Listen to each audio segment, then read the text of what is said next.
to be introducing our speaker tonight. My name's Jessica Kowalski. I'm an archaeologist with the Arkansas Archeological Survey. We'd like to thank Kathy Stevens and the Fayetteville Public Library for hosting this event as part of Arkansas Archeology Month. We have a big event at the end of the month on March 25th, an open house at the survey. You all are invited to join us. And also at the end of the talk tonight, if you have a moment, there's a brief survey for the University of Arkansas Museum. They're developing a new strategic plan. Yeah, Michelle's holding up the survey papers. So it's with great pleasure tonight I'd like to introduce Ms. Carrie Wilson. Carrie is a member of the Quapaw Nation and the director of their NAGPRA efforts. She's right on the heels of moderating a NAGPRA conference this morning in Quapaw, Oklahoma, and we're very pleased to have her join us tonight. So join me in welcoming Carrie. She's going to be talking about effigy pots, corn gods to frogs. Thank you.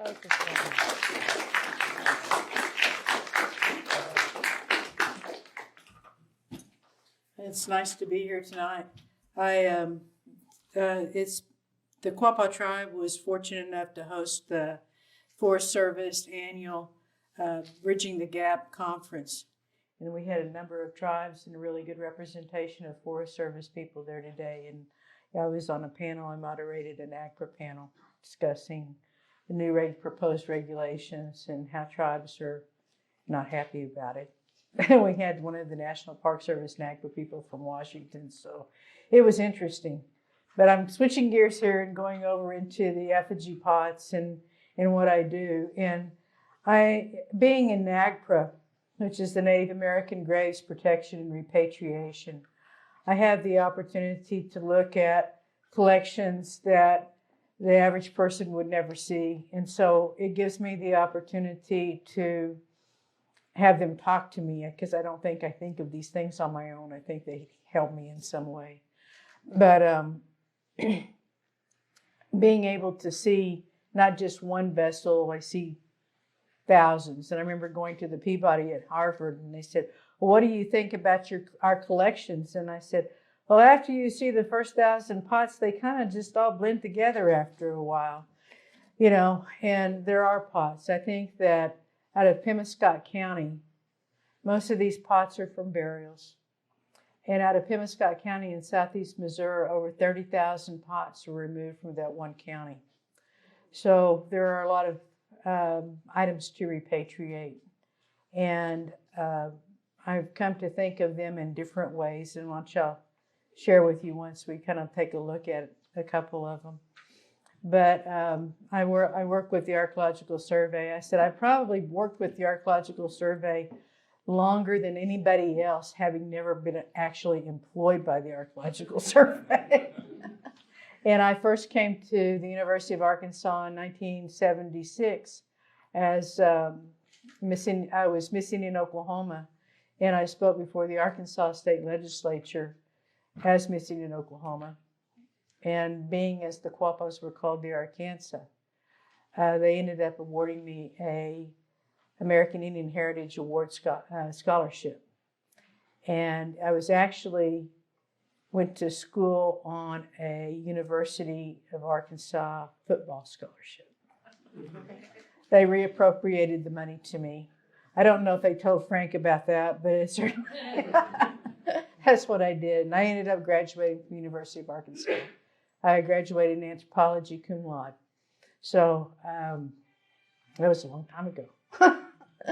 But since then, I've gone on, and people say, well, how did you get into NAGPRA? How did you, and I said, I didn't get into NAGPRA. I said, NAGPRA chose me to do this. So I've been working with it a long time, even before there was a NAGPRA.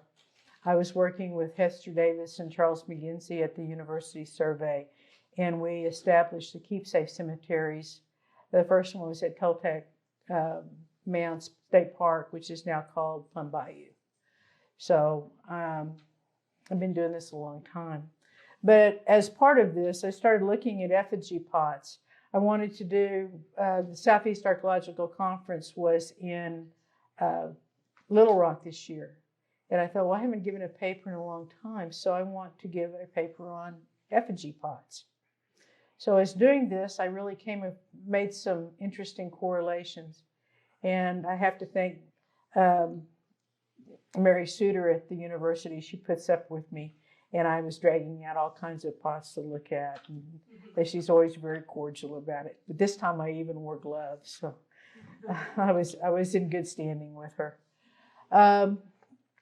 Effigy pots are just ceramic vessels, but they're different. You have utilitarian vessels that are used for cooking, and water jars, and all kinds of just things like we do in our kitchen. But effigy pots are special because they either have human heads or animal figures on them, and I'm sure that they were used for different ceremonies and special occasion kind of things. So they weren't used for everything, but many times they were buried with the dead. Well, before we get into that, I guess we need to know who the Arkansas are. The Quapaws are the Arkansas. And we were called the Arkansas by European countries and by other tribes until the United States took over the Louisiana Territory. And like many things changed, they also changed the name of the Quapaws. The Quapaws did have a Quapaw village, and it did, whether they called themselves that or if it was another adaptation, they became the Quapaw, or Quapaw. So my father did this painting, Charles Banks Wilson, at my request. I said, so many tribes have actually artwork showed, images of the Quapaw or other tribes, but we don't really have anything like that. And the reason we don't is because by the late 1600s, early 1700s, influenza and sickness went through the tribe, and we lost at least 80, over maybe they say as much as 90% of our population. So the Quapaws lived on both sides of the Mississippi River, but at that point, they weren't numerous enough to be able to fight off attacking tribes, so they consolidated their village to the west side of Arkansas, into Arkansas, what is now Arkansas.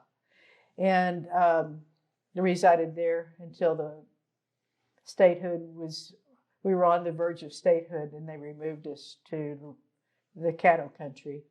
And we got there too late, and we weren't able to put our crops in.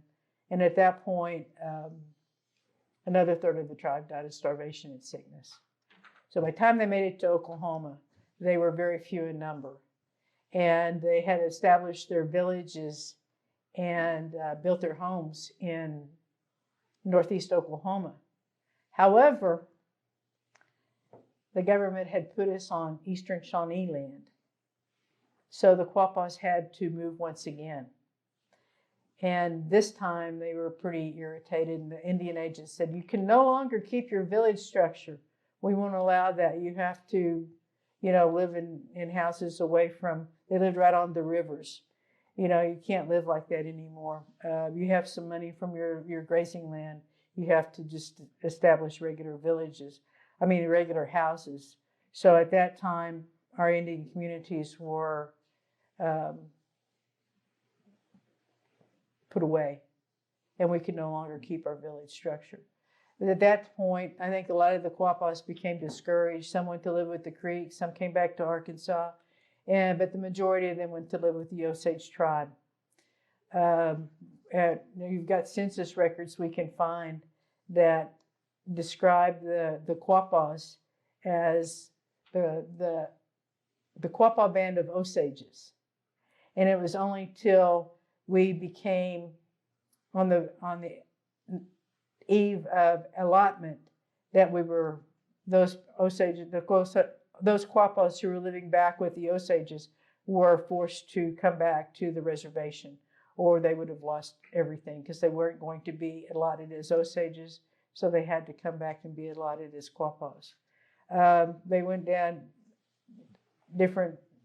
I think the Valier family came back and went back into Arkansas and tried to get those remaining Quapaws back into northeastern Oklahoma, and then they came up with the Creeks that were living, and they were moved back to northeast Oklahoma too. So the Quapaws had a pretty rough time there for a while. And when I was on the business committee, I was thinking today, you go to Downstream Casino, and it's a pretty amazing place for us, because I remember when we had nothing. You know, we had no budget, no money to do anything with, and to see where we are today and establishing the casino down in Saracen and in Little Rock, or Pine Bluff, has just been wonderful, because we have monies now to educate our people. We have monies now to take care of our elderly and build housing and things like that. So we've come a long way. We really have. But we're still, we can always do better. But I think the city where I've come, what I grew up with my grandmother, who had no running water in her house, and you had to go out and get chased by the big Dominic chicken to the outhouse, was a memory to where we are now. That chicken was awful. But I'm glad to have those memories, because I know where my people came from and I know where they are now, and I appreciate that so much more. And so when I see this Arkansas too, it just means a lot. Now, I want to talk about the cultural landscape of the Quapaws, because I think it's really important.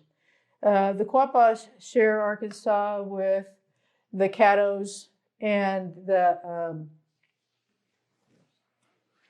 Tunica and the Osage. So you have to understand, to see a landform map, you kind of get it's a visual image and talks about boundaries. If you just look at a map and you see the counties and everything, it doesn't mean anything. But if you're able to see the landform map, it's going to make a clearer picture. This is Osage country, this kind of highland. This is Caddos down in here. And the Tunicas were in southern Arkansas, but the Quapaws eventually ran them out. This is Quapaw country. That central Mississippi Delta alluvial soil. And so this is, it goes all the way up to Angel Mounds. We just recently repatriated Angel Mounds, which is in southern Indiana, to the Quapaw Nation. And if you see what's going on as far as the pottery and the archaeological assemblages, what did I do? I'm not very good with mechanical stuff. Then you'll see what they call in NAGPRA a shared group identity. So that runs all the way from Angel Mounds all the way down into eastern Arkansas. And you're going to see it in Mississippi. You're going to see it in southeast Missouri. You're going to see it along the edges of Kentucky and Tennessee too. And you think that's a lot of area, but they were migrating. And if you look at it in the terms of the water, it's not that far, because you're not going over land. You're using these big dugout canoes that the Quapaws were known for, and they were going up and down the Mississippi River. In the 1800s, we had accounts of these Quapaws in these huge dugout canoes that would hold at least 6 men or more, and they were selling bear meat to travelers along the Mississippi. Now we get into effigy pots. The effigy pots, I think the pottery continued into probably the 1800s. And I think the removals probably wiped out the people that were known for making that. There's a site in Mississippi that's called the Oliver site. And I went to look at those collections, and you find a very refined, very highly expertise of pottery making with these people. But all of a sudden, it just goes to, it just is destroyed. People are still trying to make the vessels, they're still trying to make the pottery forms, but they no longer have the expertise. And I think that's when that epidemic went through. It's just like with COVID, when you had the epidemic, you're going to lose your older people, you're going to lose a certain amount of your middle class, your middle ages of people and things like that. And I think that's probably what was exhibited with the pottery, because all of a sudden it went from these really highly expertise pots to just kind of pitiful. And I could feel for that. I understood it. These are some pots. These are from the University of Arkansas Museum. And when I got out, Mary Suter was gone one day, and that was bad for her. And they had two big wide tables, huge tables with nothing on them. So while she was gone, I found every bird pot at the University Museum and stuck it on a table. And so we went off to identifying bird pots. And I know many of you probably know Joe Neal, and he's an ornithologist, and I had forgotten to ask him to come tonight. But I drug him over to the university to look at bird pots. So we were trying to identify things. So this bird is a falcon, and they're known as duck hunters. Well, we ran into a number of duck pots, so I put him on one end and the other one, the ducks on the other end, just to be sure. Here's some of the ducks, the birds here. And these are all species that are found in Arkansas. And one thing I've realized that when you study these effigy pots, we think of animals today, where they are, but we have to think of those animals that were in Arkansas that are now extinct or have been hunted out. And that kind of broadened my search and understanding of the past fauna. Turtles are really important, and you find a lot of them. The frogs you find a lot of. This guy cracks me up. He's got bean eyes. He's got this little top knot on his head, and he is a turkey. And he looks like he's had too much fun. So you have a sample of animals that you see in effigy pots. You have bears. Bears are often jars. You have possums, lots of bats, owls, turkeys, vultures, frogs, fish, raccoons, rabbits, deer, turtles, corn gods, cat monsters, ducks, swans. We have people. Some of the people are, they're Mississippian, which would put them from 1100 AD to about 1400 AD. And you can tell how they wore their hair. You can tell effigy head pots. You can tell how their faces are painted. It has a lot of information, ethnographic information about the pots. I didn't get into those because I was just doing animals. Jim Cherry is the guy that knows about the head pots. He's written a book about them, and he's local. So, as looking at these effigy pots, I came across certain attributes that are really important. You see them, think, what did all these guys have in common? The bats, the owls, all these different animals. Well, they're active during dawn to dusk hours. You find a lot of them. Now, there's always the anomaly out there that won't fit that bill, but I'm talking about mainly a lot of them are. They know and live in what we call the dimensional world of the American Indian is the upper, middle, and lower worlds. So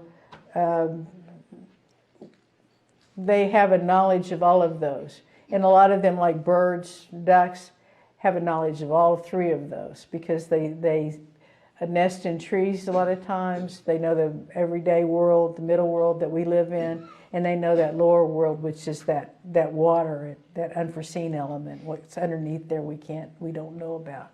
The same way with at night, that unforeseen element comes out, and that's why they're important because they know that one. We don't. They also represent death and rebirth. A lot of times they take, for example, a turtle. You know, the turtle goes to sleep in the winter and he comes back to life in the spring. Same way with bears and other animals we're going to talk about. They're also associated with fertility, so that's why you have possums, things that have a lot of eggs, egg layers. So the egg layers and the fertility kind of go together on the animals on those. Now, I found this bird. I worried over that thing trying to figure out what it was for weeks. And there's two of them at the university, and I think they're made by the same person. Well, I had, reading the history of ornithology in Arkansas, I said herons. And I thought, oh, I haven't looked for herons. So I started looking at pictures of herons. And this guy came the closest to it. You see how his eye is? This kind of eye. This what the Mississippians would call that the weeping eye or whatever. But here, in this one you have right here. And he has that little neck that comes across, and then this one right here.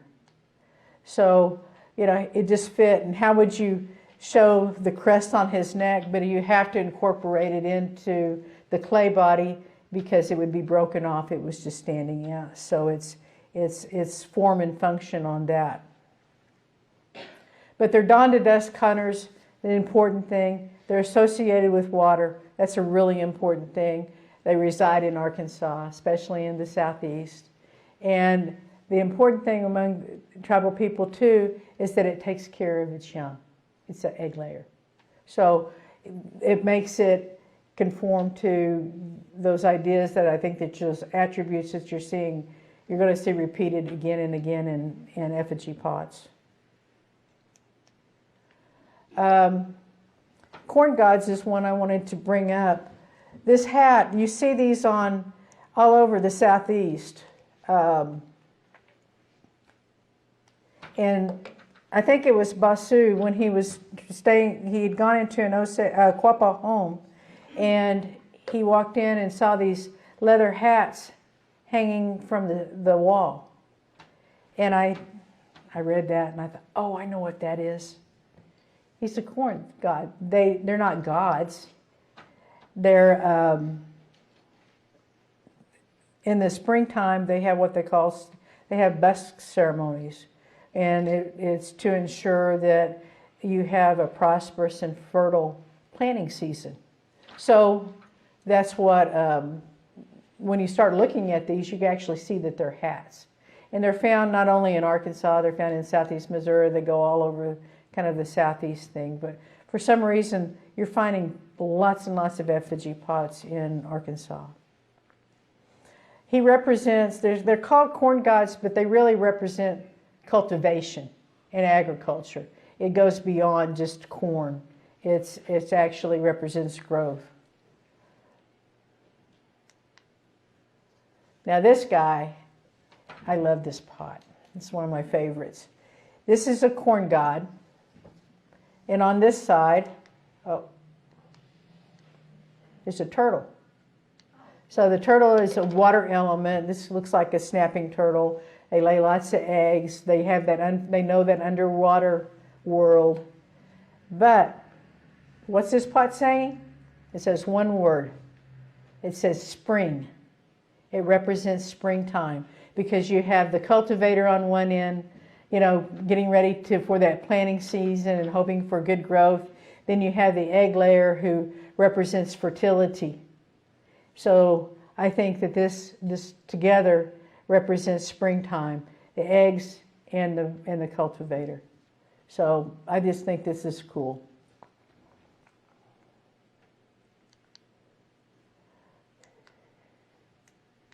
There we go. This one I think is kind of comical. This is a kingfisher. Now kingfishers are divers, and the divers are Mersangers, and buffleheads, they're both found in Arkansas. Your wood ducks are often, they're pretty ducks, but there's two different types of ducks. There's dabblers and divers. These guys, like the kingfishers, are divers. So they go down and stay into the water, and they know that unforeseen element. This one over here on the far side is actually eating a little turtle. So I don't know if he's hiding from the kingfisher. I'm on your tail, you can't see me. Or if it has another meaning. But I just find, it's kind of humorous, but they're both water oriented.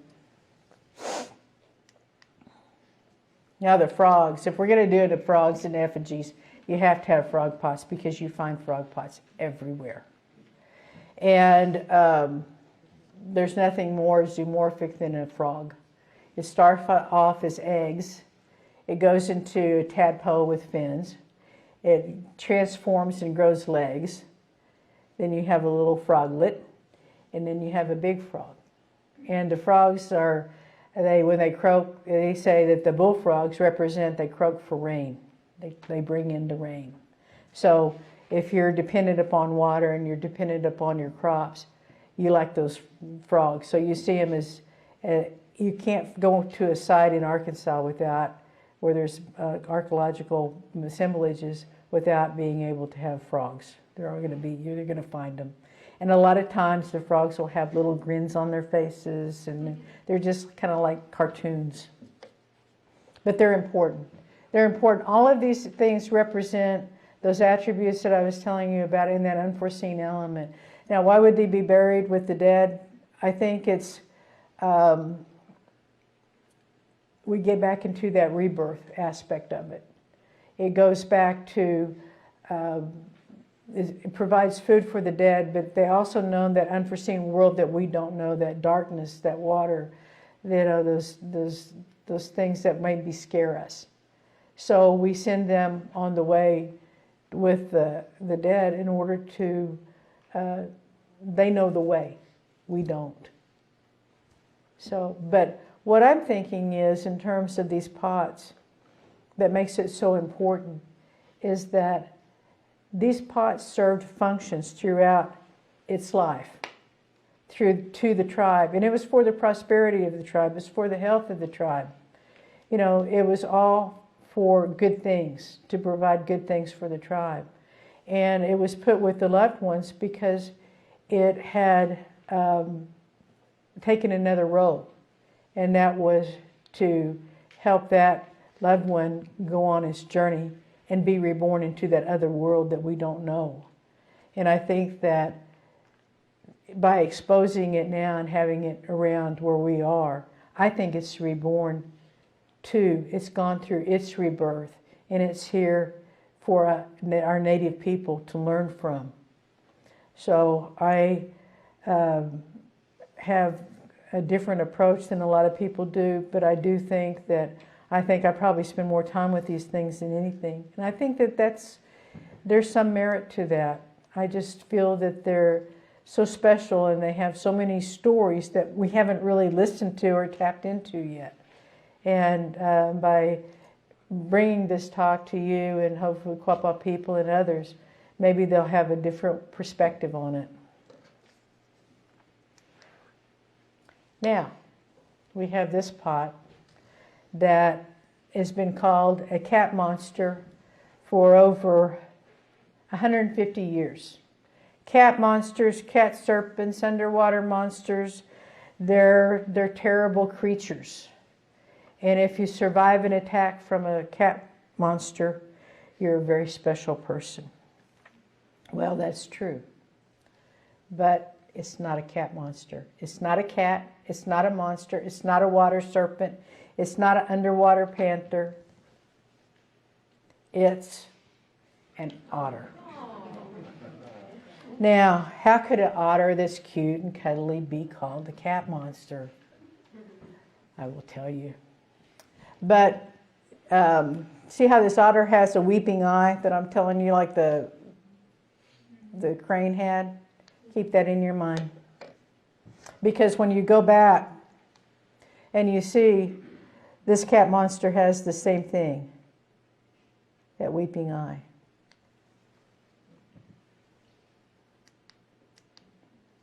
Now, cat monster, otters can be very vicious. They're not cute and cuddly. And otters are found all over the world. There was one guy in Singapore that got attacked by otters, and he was bitten 26 times in 10 seconds. So they're not something. I was laughing when I was looking at cat monsters and otter. I was looking up otter attacks, and as I was looking them up, the screen was popping up. You can swim with otters in Minnesota. Come swim with otters in Florida. And I'm thinking, oh, hell no. And so they do attack people. This woman on the far side over here, she was kayaking with her husband down in Florida. And the otter jumped up on her kayak. And she's going, oh. First she was scared. And he was looking at her, and he was just being nice. And he jumped in the water, and she became more confident. And he swam around, and he jumped back on her kayak again. And he proceeded to bite her face. And her husband's trying to beat him off with an oar.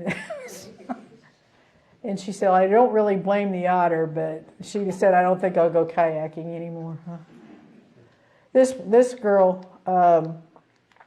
was attacked around Minnesota, and they actually bit her and cut through her tendons and left her in pretty bad shape. And there's a number of those.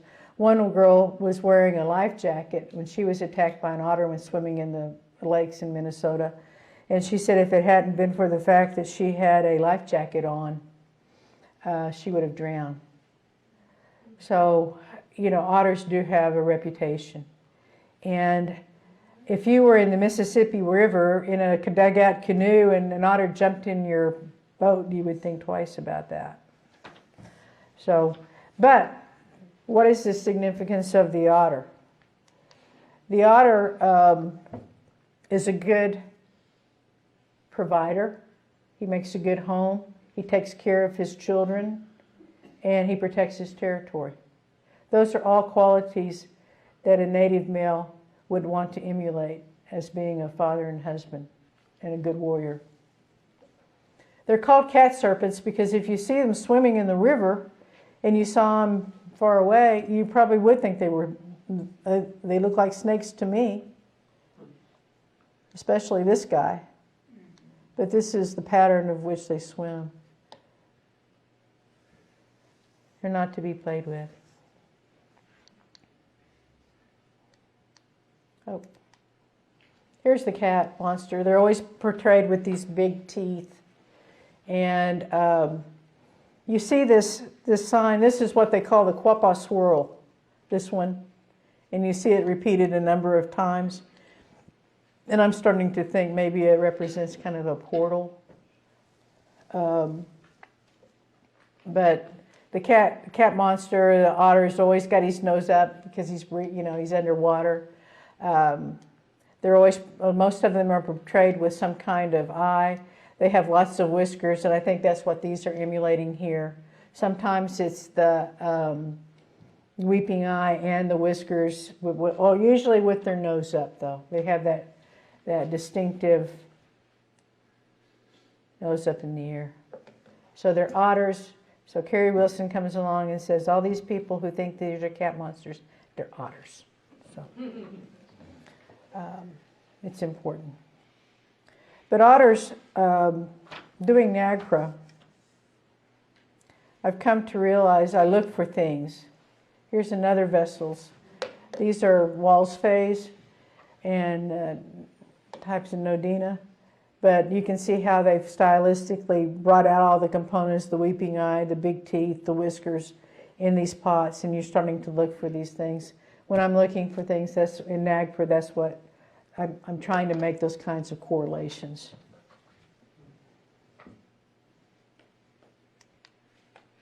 Now, this is divination. And this is very important because I look for things in the past and see how they continue through to the future. And what I was reading about among the Omaha, they use a fresh otter hide for divination to see into the future, to foretell what's going to happen with the prosperity of the tribe, or hunting trips, or warfare. And so you have that otter talking to you. And I remember Dr. Barker, when I was working on all these and I was discussing with him, he's the director of the survey, and he said, what is the Osage name, or the Quapaw name for them, the Osage name, Omaha name, it's all the same. And it says they see. It's not referring to the animal themselves. It's more acknowledging the power that he has. And it's not just among the Ogiya-Pong, Quapaws, Ponkas, Sioux, Kaw, Kansa. They all recognize that otter. But you also find it in a lot of eastern tribes too. And some tribes even have what they call otter medicine bag societies. And they're used for divination, and it's kind of a secret society that they have, but that otter is exemplified in their ceremonies. But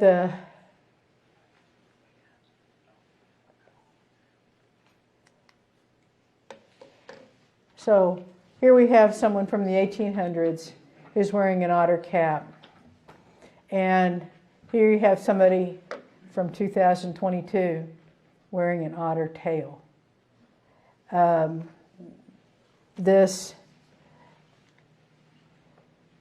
Osage man will dance without this otter tail on.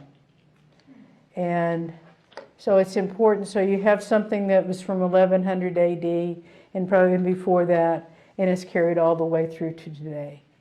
So in NAGPRA, that's what I look for, because you want continuity in things. And I'd always looked for an otter. I really had.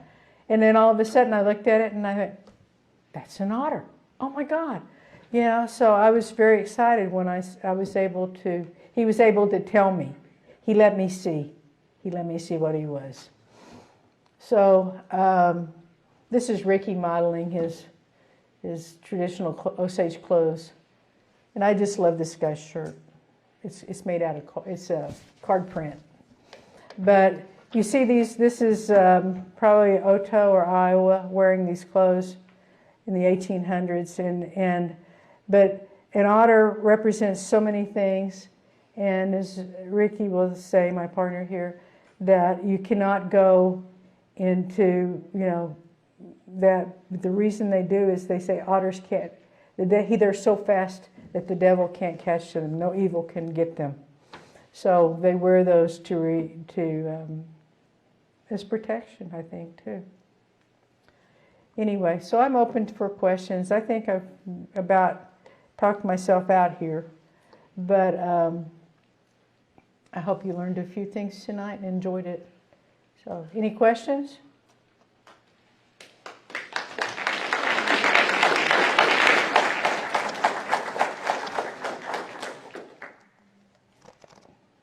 Well, thank you. I have a question. Oh, okay. Don't be running off so fast. You said, you were talking about divination, and then you said it's kind of a secret society that they have. Do you think it's wrong to unravel these secret mysteries in the archaeological record?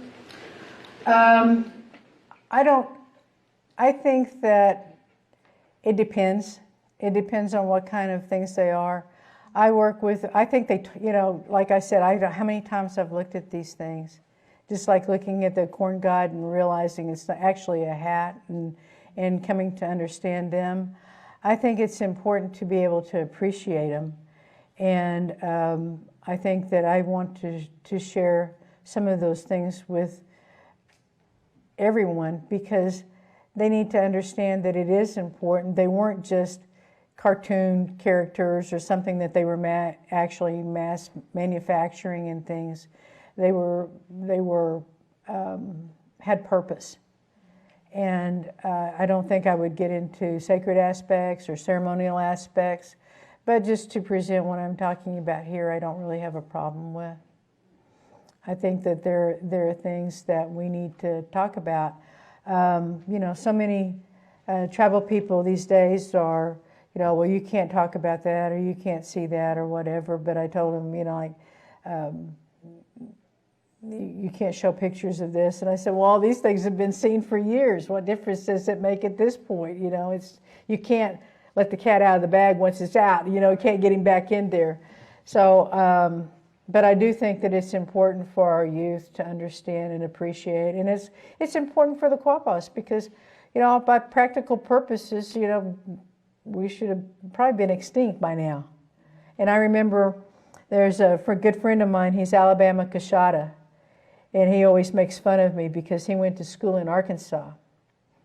And he said that they learned in Arkansas that the Quapaws were extinct. So, and that's true. You know, that when I went and spoke before the Arkansas State Legislature to get the Heritage Award scholarship, a lot of them said, oh, you're that extinct tribe. And so for me, being in the 70s, which hasn't, you know, been that long ago, to go from being an extinct tribe to a viable tribe that has actually built an industry in its traditional homeland, I think is very important. And the main thing about this is that, too, you understand these things and you understand that they do have value as far as a historical context or ceremonial context, but these sites are being destroyed every day. These things are being sold every day, you know, and it's something that that's what I'm dealing with right now. We have an active lawsuit on someone that had looted a site, and now they're suing us to get their items back. How can they do that? You know, how can they do that? And they're ours. And it was from a burial context. We have the unmarked burial law, and yet we're still having to fight that. And but I do want to draw awareness to it. I do want to draw awareness to the fact that Arkansas does have very, very valuable resources. And, you know, our mound sites are sacred, and they're being destroyed. You know, archaeological sites are being destroyed every day through land leveling practices and, you know, highway constructions and things like that, to the point you would just be amazed and sickened. We went out on one site one time years ago. It's called the Grub site. And there was a land leveling, and they went out and they literally had land leveled site, and it was just human remains all over every place. And there was nothing we could do. There were so many of them scattered all over the landscape. There was nothing we could do. The Quapaw men, it was my uncle Jess McKibben, I was acting chair at the time, Ed Rogers, another business committee member, Kim Kerrigan, and another tribal elder, Pokey Valier. We went out there and looked at it, and the men conferred and said, there's not anything we can do with this site. It's been too heavily impacted. So they said, it's on you. This one's on you. All you people, the NRCS, everybody who's involved, you know, you have to take responsibility for it, and we can't do anything about it. And it was a large village site that was known by local people, you know. So it was destroyed. And we try to protect those things. And we depend on the public residents in Arkansas to help us protect those things. We can't do it ourselves, you know. I always say we're from Arkansas twice removed. You know, the first time down to Caddo Country, and the second time we were moved to Oklahoma because we came back in. Governor Izzard and it was Governor Izzard and I can't remember the other governor's name that actually petitioned the United States government to remove the Quapaws back to Arkansas. And at one time, they asked, you know, the Quapaws asked to be terminated back in the 1800s, before they were removed out of Arkansas before statehood in 1835. But they said that they would give up their annuities in order to live back in Arkansas. And the government said, no, we've got land for you in Oklahoma, Indian Territory. So that's when we were removed the last time from Arkansas. But I do think that it's important to appreciate the art and the people that made it. Yes? Are the village sites marked by small mounds? Are the village sites marked by small mounds? Yes. Usually small, well, there are small mounds that are called prairie mounds that aren't mounds at all.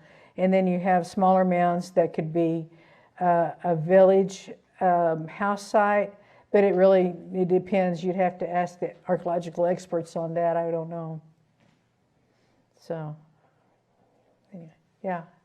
You mentioned that in the effigy pots, bears are often jars. Yeah. Do you think there's a specific reason for that? They hold honey. Hey, I don't know. I don't know. I would like to, after the Quapaw tribe repatriates, as any tribe repatriates, we actually have control of those things, and we can control what's done with them and what we can learn from them and things. And I think that I would like to do residue analysis on some of those pots if they haven't been too clean or whatever, and actually try to figure out what some of these vessels hold. I think that would be really interesting to find out. Hey, so, yeah. Is that an effigy pot on the table in front of you? Oh, yeah. This is a smaller version of one of the, it's an otter. And the Archaeological Survey and Society gave this to me. This is a 3D cast. And this is really important because, you know,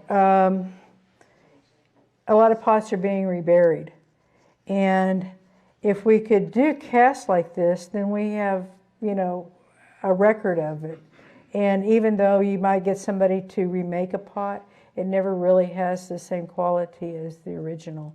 But they did the little otter for me because I'm now known as the otter lady.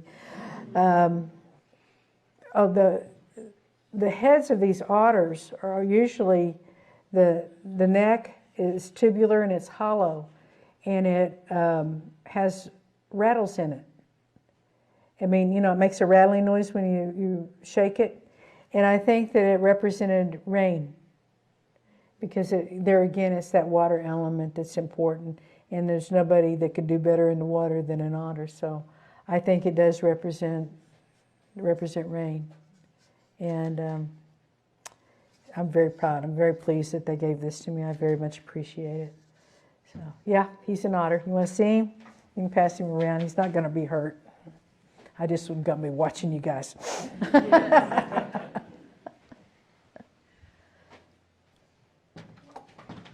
Yes? In a single burial, are there many pots or one? Is there some kind of pattern? Burial pots can not all pots are found in burial. Sometimes you find them in houses. But I think that the majority will go from 1 to maybe 3. Yeah. So it's yeah, and they put food in it, and we still set food out, you know. So it's something that has continued ever since there were Quapaw people. I have one more. Do we know if it's men or women that are making the pots, or both? I have no idea, but I have a feeling it would probably be more women. But there's no way for us to know. Yeah. Thank you. I'm going to say it's a woman's thing. So Thank you. they have more patience. The men are supposed to be off hunting, so they'll be making. But some of those pots, especially in northeast Arkansas, are just funny. And there's one effigy pot, I don't have a picture of it on here, that is, it's like the precursor to the Walmart smiley face. And it's the only pot I've ever seen. Usually they're very stoic and everything. Well, you know, the animals might have a little smile to them and stuff.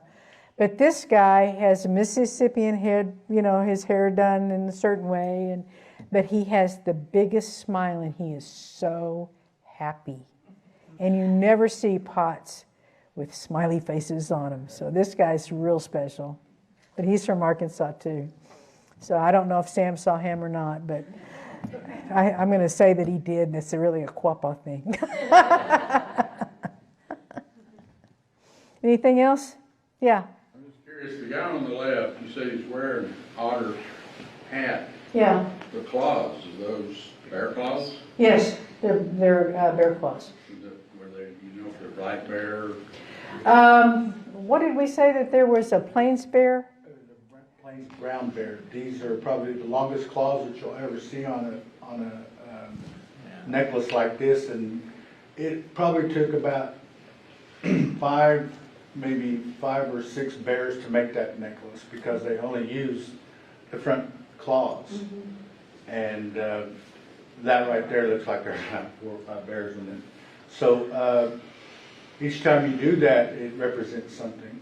And you see this on all Native Americans, but those people that belong to those clans, that's powerful.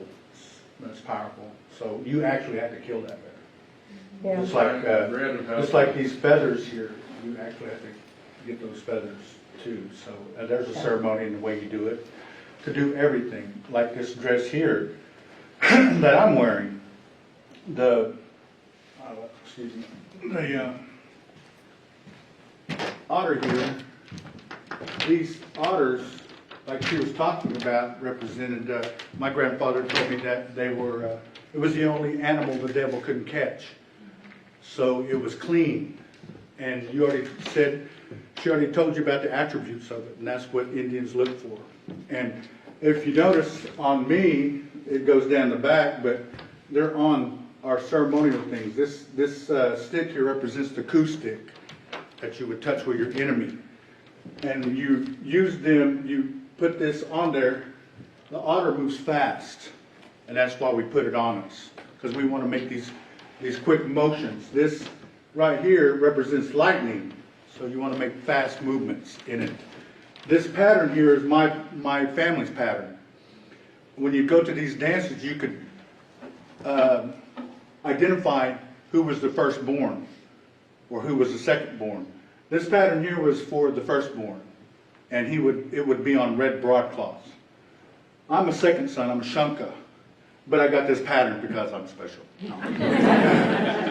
My sister was taught by my grandmother, Dora Lookout, and she and her daughters made this for me.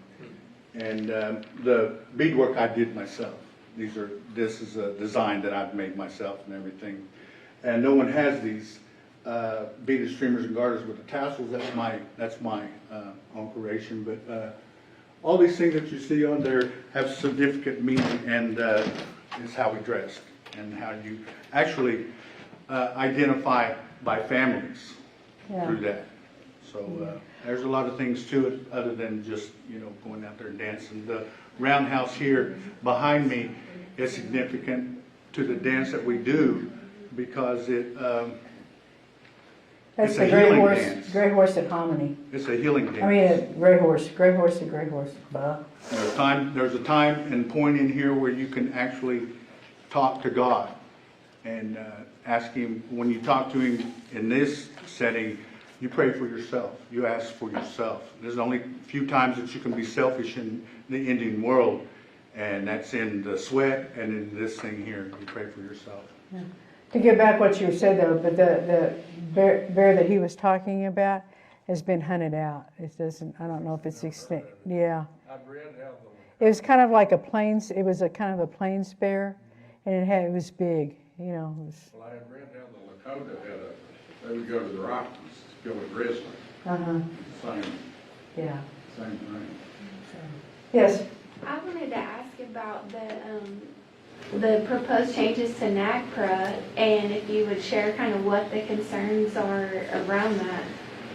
The proposed changes to NAGPRA, there was an article written by ProPublica, and it was blaming the museums for not returning human remains fast enough and things like that. And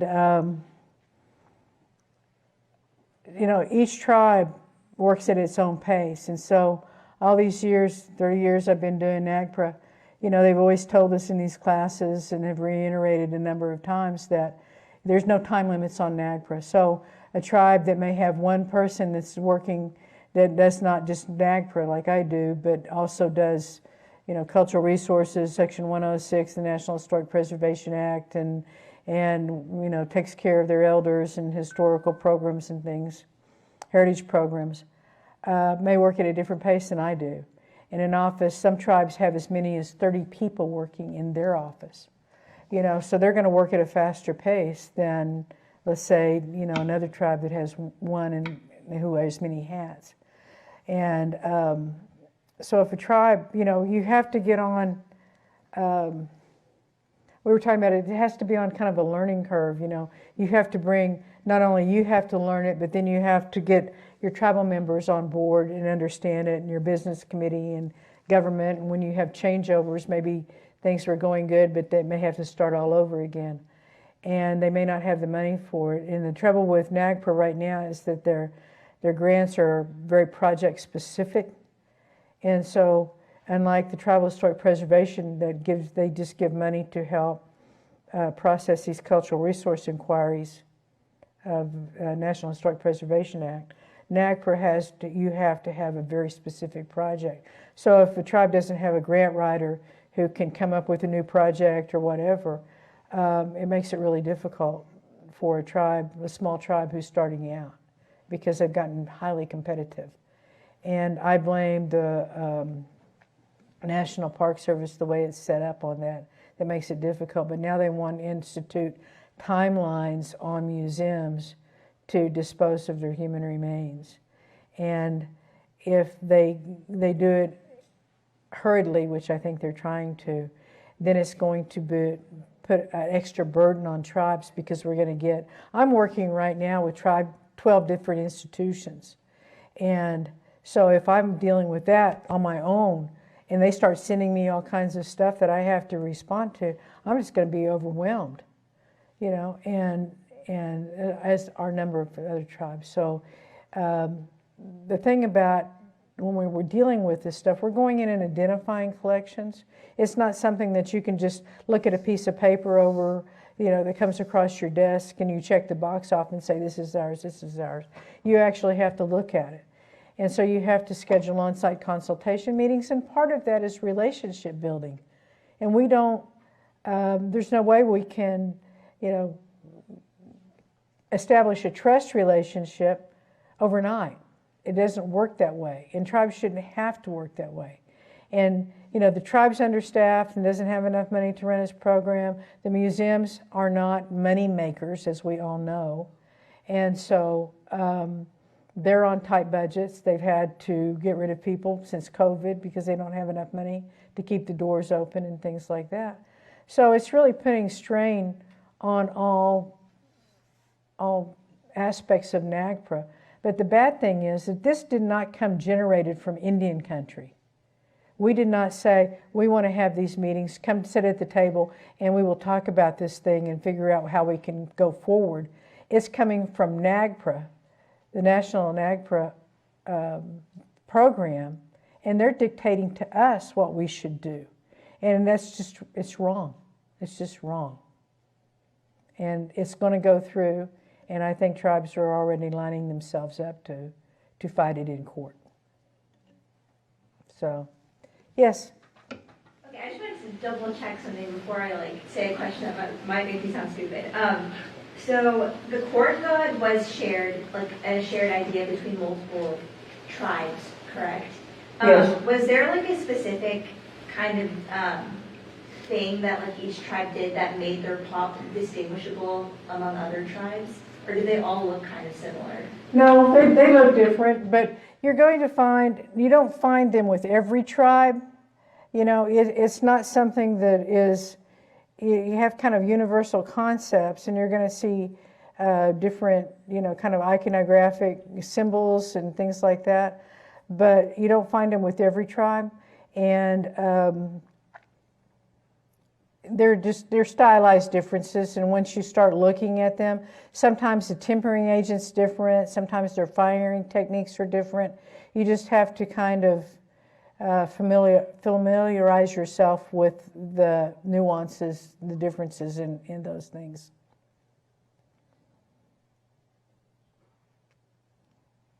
But even if they weren't represented in effigies, most people had, an aspect of agriculture and spring busk ceremonies, and then they had stories that would accompany those and rituals.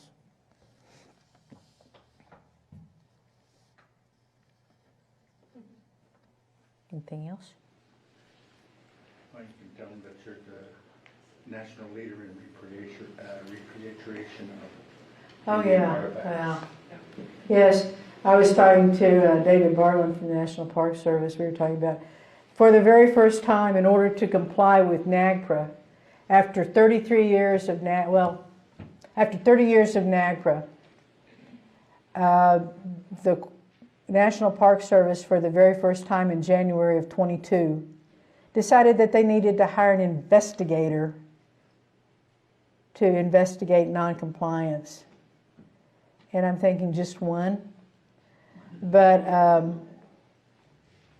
anyway, we were talking the other day, and I said, well, I've repatriated a lot. And he said, I know you have. He said, he's kind of checked me out. But I have repatriated, according to the National Park Service, more cultural items than any individual. Not as in any tribe, but as any individual I have, which has been, thank you, which has been over 30,000 cultural items. So